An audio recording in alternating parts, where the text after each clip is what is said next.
Assalamualaikum warahmatullahi wabarakatuh. Alhamdulillahilladzi arsala rasulahu bil huda wa dinil haqq lidiyu'la 'alal dini wa kafa billahi shahida. Allahumma shalli ala sayyidina Muhammad wa ala alihi wa sahbihi wa sallim. Rabbi shrah li sadri wa yassir li amri wa hlul 'uqdatam min lisani yafqahu qawli. Amin ya rabbal alamin. Kesulitan yang kami muliakan Pak Dwi Al-Hadi anggota DPRD Kabupaten Kebumen, yang memuliakan para alim ulama istimewa dan mulia, khususnya Ikatan Masyarakat Haji Indonesia Kabupaten Kebumen, juga sahabat-sahabat saya dan sujud dari Garuda Perak.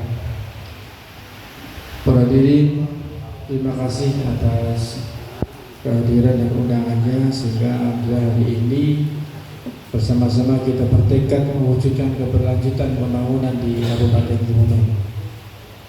Kami paham bahwa dalam 3 tahun setelah ini banyak harapan panjenengan semuanya yang belum terselesaikan, banyak juga kesalahan dan kekhilafan yang telah kami lakukan. Izinkan pada kesempatan baik ini kami atas nama pemerintah dan pribadi mohon maaf lahir dan batin. Buruk matur sangat. Para alim ulama istimewa bahwa penguatan keagamaan, penguatan bahwa mewujudkan Kabupaten Kebumen yang memiliki akhlakul karimah sudah bukan saatnya lagi ditunggu-tunggu. Jadi harus dilaksanakan. Selalu yang disampaikan bahwa PDI Perjuangan Dwi Al-Hadi CS dikatakan menolak dengan berbagai program-program bupati. Demi Allah, karena saya bupatinya, ketika saya mengusulkan anggaran, justru beliau yang pertama kali membawa ke legislatif untuk di ACC. Jadi saya tahu betul dan bagaimana kesulitannya pada saat program santri mendapatkan beasiswa. Seolah-olah yang merah senantiasa kebakar, boten membakar yang gak baik. Ini betul, saya merasakan. Nanti jadi fitnah kalau saya tidak luruskan. Jadi kami berikan beasiswa kepada para santri, kita berikan entrepreneur, TPG. Pada saat saya masih TPG, harapan kami, saya berpikirnya semua kiai-kiai kampung ada di dalam TPG. Rupanya belum. Ya alhamdulillah, guru-guru TPG juga sudah mendapatkan dana operasional setiap tahun ini dapat. Kemudian juga pendamping haji pada saat saya menjabat, saya tanya bagaimana pendamping haji, ternyata bayar separuh. Saya bilang ini keterlaluan, karena yang mendampingi haji adalah delegasi negara, ya betul. Delegasi negara, tugas negara, SK-nya bupati, gambarnya burung Garuda. Bayangkan, delegasi masih disuruh bayar semua. Saya perintahkan bayar lunas semuanya, mengirim 10-20 lunas. Ya alhamdulillah, kemarin kami bisa mendampingi jamaah haji. Tadinya nggak sengaja, semua Allah yang mengatur. Jadi kami berangkatkan para jemaah haji, belum kepikiran mau berangkat. Tahu-tahu ada teman bupati masih bisa nggak nyariin visa. Ya insya Allah, walaupun bupati kan masih punya teman-teman, coba dong cariin 2. Saya cari visa furoda. Alhamdulillah dapat. Jadi ngomong pagi, kalau Arab kan bukanya, kalau kita sudah baca asar gitu, jadi habis maghrib dikabari, Pak sudah dapat 2.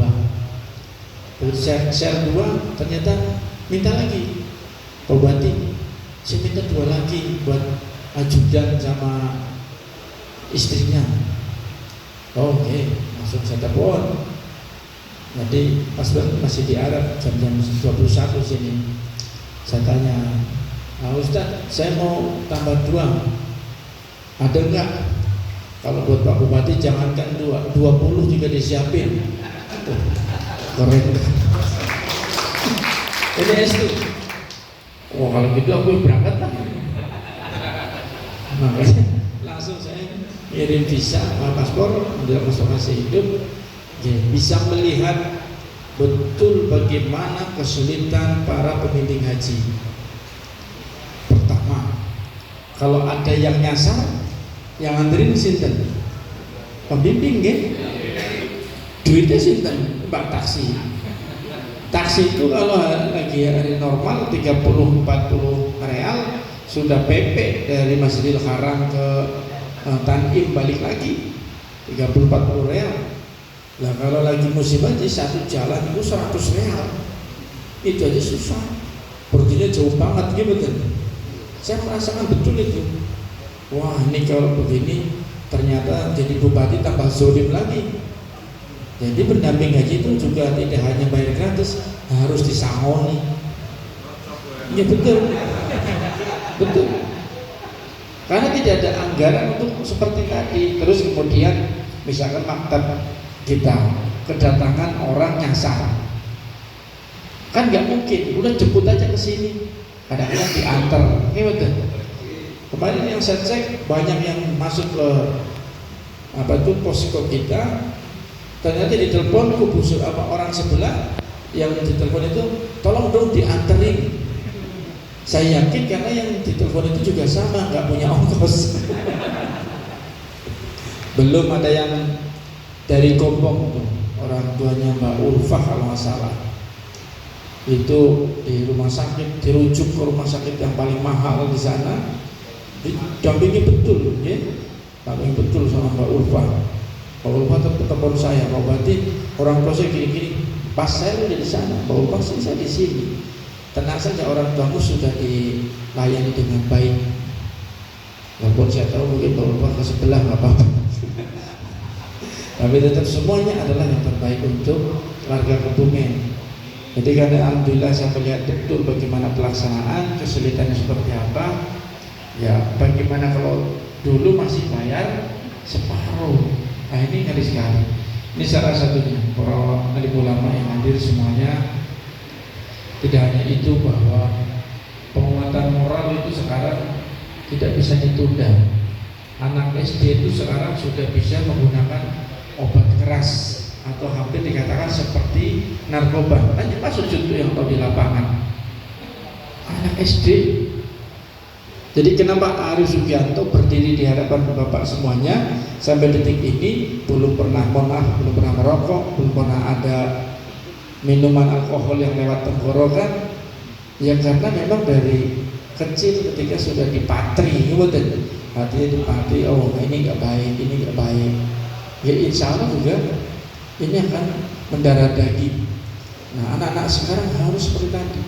Jadi insya Allah program bagaimana beasiswa ini bisa menyeluruh untuk seluruh santri yang ada di Kabupaten Kebumen bisa gratis. Kenapa saya masih fokus Kebumen? Terus terang saya rindu dengan Kebumen di kala saya kecil, walaupun saya bukan santri langsung, ngaji kalong di Tatmainul Qulub. Saya rindu apa? Ketika saya masih kecil, banyak santri sarungan, walaupun kudiken ya kan, buka kitab kuning, tongkrongan begitu banyak, pondok pesantren begitu banyak, ya betul. Tahu-tahu hampir lenyap. Loh ini kenapa nih Kebumen kok bisa seperti ini? Nah mudah-mudahan dengan adanya beasiswa santri, kembali anak-anak akan masuk ke pondok pesantren. Sudah nggak ada urusan lagi, dididik kuat menjadi pendekar, langsung perang dari pahlawan, Bung Tomo dan lain sebagainya. Itu didikan santri semuanya, diawali dari hari santri. Jadi alim ulama terima kasih, dan ini menjadi tekad kami yang bukan hanya janji, karena sudah kami laksanakan, tinggal meningkatkan. Yang volumenya tadinya 2.000 orang, esok akan 3.000, esok 4.000, esok akan seluruhnya.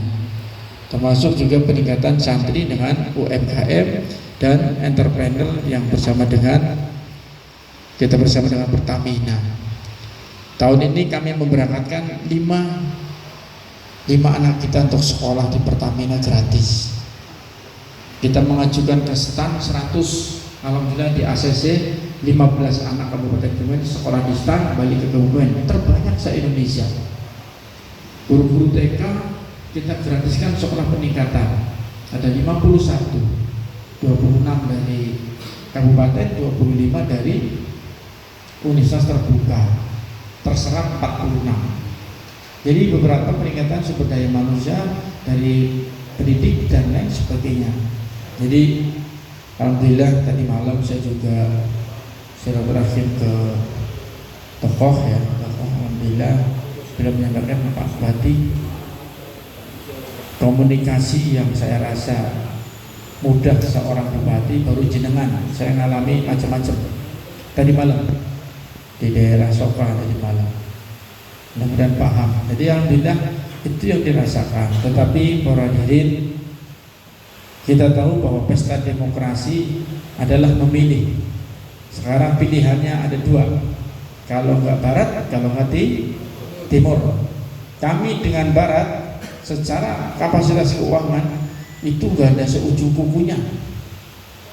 Yang di barat itu uangnya segede gunung, kami itu mungkin segede temu.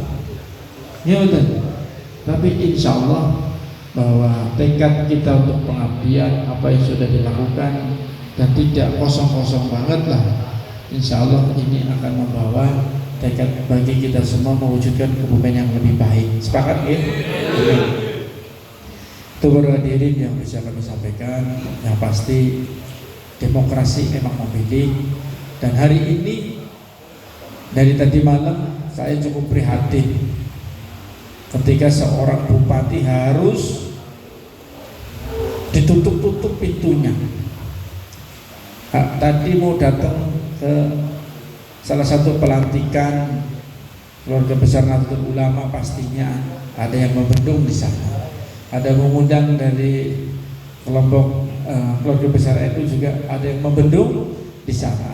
Tapi ini bukan dari NU-nya, ini dari orang partai. Jadi insya Allah saya lebih baik datang ke tempat yang lain yang tidak usah ada benturan, karena umat dijaga kebersamaannya jauh lebih penting daripada hanya hiruk pikuk perpolitikan.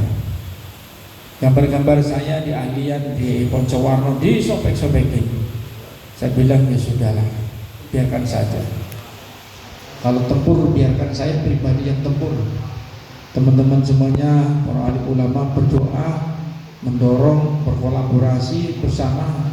Ini yang kami harapkan. Tapi untuk tempur, insya Allah saya tidak pernah mundur. Pasti saya ada paling depan. Jadi saya tidak mau mengorbankan orang lain. Biar kalau ada apa-apa biar kami sih. Kita betul kita song-song bersama. Yang penting adalah bergandengan tangan. Itu program pertama kita adalah program pasti untuk ke depan, supaya para alim ulama tidak beli kucing di dalam karung. Arif mau ngapain kalau mimpin? Progresif sudah jelas bahwa pembangunan itu harus fokus apa yang harus dikerjakan. Al-Mukarram Kiai Haji Wahid kemarin tanya ke saya, Pak Arif, kalau belum akhir saya dan kenapa ya? Oh di era komandan 3 tahun setengah pembangunan kelihatan. Ya saya sampaikan, semoga pembangunan itu harus fokus, dan juga pembangunan itu uang harus dirasakan oleh rakyat. Jadi kalau uang hanya habis untuk infrastruktur saja, Kebumen insya Allah sampai kiamat dia miskin terus. Jadi ini uang 3 triliun kemudian setelah operasional pernah terjadi di Kebumen 0,5 triliun lebih itu untuk infrastruktur. Kalau infrastruktur yang nangkep kuehnya sih kontraktor nih, rakyat kita paling hanya menjadi kuli. Ini fakta, kuli. Di era kami yang 0,5 triliun ini, insya Allah pembangunan kami sekitar 70 miliar. Tapi betul, sangat jauh, hampir 9 kali lipatnya turunnya. Jadi uang-uang yang ada kita dorong tadi untuk beasiswa sekolah, beasiswa santri, RT RW, guru TPQ, umroh, mulai mengumrohkan kiai kampung dan lain sebagainya, sampai biaya kesehatan 55 miliar, kemudian UMKM sekarang sudah terima 1.250 satu orang, biaya kecamatan kurang lebih 220, dan ini akan ditingkatkan terus. Jadi ekonomi itu akan berputar di rakyat. Tidak mungkin seorang guru ngaji kita kasih duit 1 juta misalkan, itu akan jalan-jalan ke Singapura. Ini betul. Pasti jalan-jalan ke warung sebelah, bayar utang kemarin. Ini betul. Ini kok pasti. Terbukti ketika program ini saya laksanakan, ekonomi Kebumen naik pesat dan kita mendapatkan penghargaan terbaik Jawa Tengah. Pak Presiden yang memberikan penghargaan, wakil pada saat itu yang menerima. Jadi ini salah satu konsep yang alhamdulillah secara manajemen sudah diakui keberhasilannya. Kemudian bagaimana Pak Bupati terhadap konsep infrastruktur? Ada 2 konsep. Satu konsep yang namanya pembangunan pasti bertahap. Yang penting kuping tebal. Kita fokus pembangunan yang penting-penting. Misalkan dari Guyangan ke selatan dan lain sebagainya, jembatan dan lain sebagainya. Yang kurang lain bagaimana? Kita minta Karanggayam sampai Banjarnegara kita minta dari provinsi.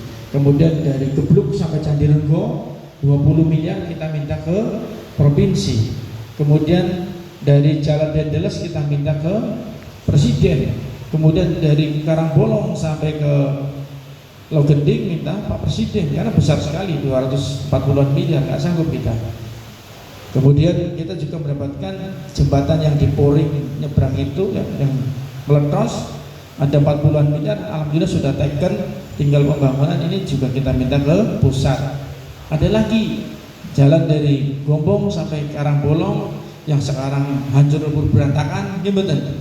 Insya Allah sudah di ACC, tinggal pengerjaan. Jadi impres-impres itu sudah kelihatan slot-slotnya, tinggal bersabar. Yang pentingnya oleh ulama untuk menyampaikan ketika ada jalan rusak, ya ampun ngebut. Sudah tahu jalannya rusak masih ngebut, ya benjut. Ini betul. Ya sekarang juga sama, jalan Dendeles ada yang komplain, Pak Bupati tolong dibuatkan pengaman. Sekarang pada kebut-kebutan. Ya betul. Pandan Kuning, kita tahu Pantai Petanahan selama ini yang dikatakan notabene premanisme. Kalau banyak preman, siapa yang salah? Bupatinya, bukan premannya. Salah kalau kita menyalahkan preman. Kenapa dia jadi preman? Karena dia tidak punya keahlian. Adanya duduk malahi orang, minta duit. Tapi kalau dia dilatih bekerja pelan-pelan juga insya Allah mau. Begitu kita buat kawasan Stream Estate, kita latih preman-preman ini ke Jeporo, pulang menjadi tenaga ahli, palingnya setengah ahli. Ngerawat tambak, tahu-tahu masih minum, ya kan, kecebur pelan-pelan.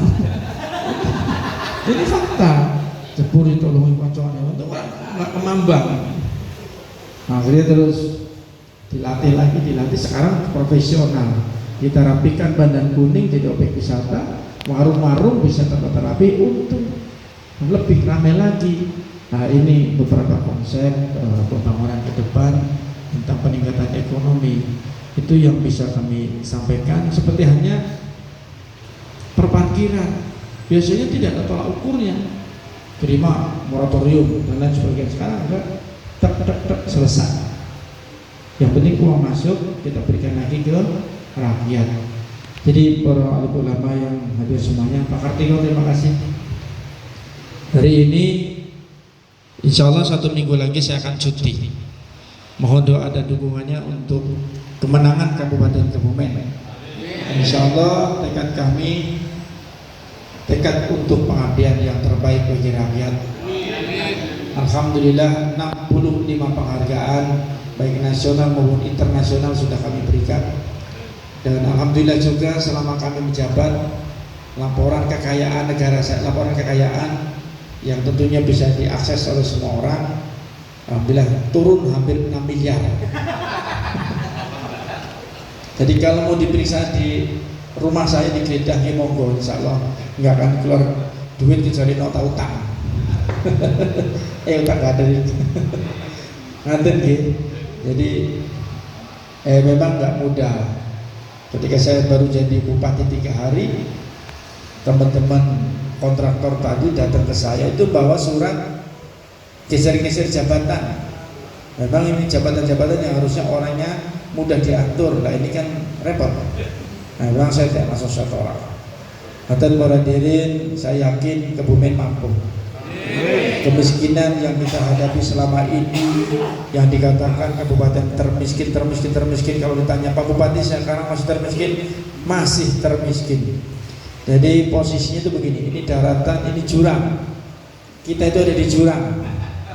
Alhamdulillah sekarang kita benahi terus, sudah mendekati bibir. Jadi insya Allah tahun depan sudah melompat. Buktinya apa? Tahun lalu 2023 pengentasan kemiskinan, 2022 laporan 2023 pengentasan kemiskinan kita terbaik pertama. Kemudian kemarin laporannya juga sama. Pengentasan kemiskinan terbaik ketiga. Alhamdulillah. Jadi insya Allah kalau kita berpijak seperti ini, yang penting bersama, kebersamaan, Kebumen pasti melesat. Saya sampaikan kepada dinas, saya hadir sebagai bupati bukan mau mencari Superman. Kalau Superman nanti ketemunya para penjilat dan lain sebagainya, gimana? Saya sampaikan, saya hadir di Kebumen, saya ingin mencari super tim yang kuat yang bekerja, yang nggak bisa masuk dalam tim saya pinggirin. Pokoknya begitu tim A kuat, alhamdulillah. Tim B masih ada jalan-jalan, kita tegur 1, 2 kali nggak bisa, langsung kita pinggirin. Dikatakan Pak Bupati killer, ya nggak apa-apa. Yang penting memang kontraknya adalah pelayanan, bukan kontraknya ada bisaroh ke bupati, ngasih kembang 7 rupa dan lain sebagainya. Insya Allah betul. Kita kontraknya satu, pelayanan kepada masyarakat yang terbaik. Para alim ulama sekarang kalau mengurus kartu kesehatan, insya Allah paling lama 1 jam itu sudah aktif. Gitu. Tepuk tangan dulu. Dan ini penting. Saya jadi bupati pertama, tahun pertama datang ketua MUI Abu Bakar Kiai Nur Sotik, malam lebaran, Pak Bupati ini jamaah saya ini malam lebaran sudah mau keluar rumah sakit, tetapi nggak punya duit, nyangkut. Temannya Pak Sujud juga pernah nyangkut, Pak Sujud bisa menyelesaikan. Jadi hal-hal seperti ini jangan sampai terjadi di khususnya keluarga Nahdlatul Ulama. Gimana?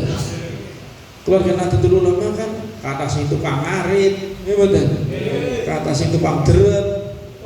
Duitnya itu harian. Ini ibaratnya kerjanya kerja serabutan. Kita lain kerjanya serabutan. Hari ini dapat 50.000, besok pagi itu habis, separuh bayar utang, separuh buat belanja. Besokannya aja kalau dapat, kalau nggak dapat. Nah ini penting sekali. Saya nggak ingin menjadi pemimpin dari Nahdlatul Ulama berkhianat kepada umat, itu paling penting. Dan alhamdulillah hadirin, kami berkhidmat juga di PBHNU provinsi. Mohon juga doanya supaya semuanya bisa berjalan dengan baik. Itu saja. Terima kasih para ulama yang tersorawuh pada sore hari. Insyaallah tekad ini tidak akan saya khianati dengan perilaku kami yang buruk. Dan insyaallah tekad ini Allah berikan kemenangan, maka disitulah kita akan bersama-sama serempak untuk mewujudkan Kebumen pasti. Menurut saya, Assalamualaikum warahmatullahi wabarakatuh.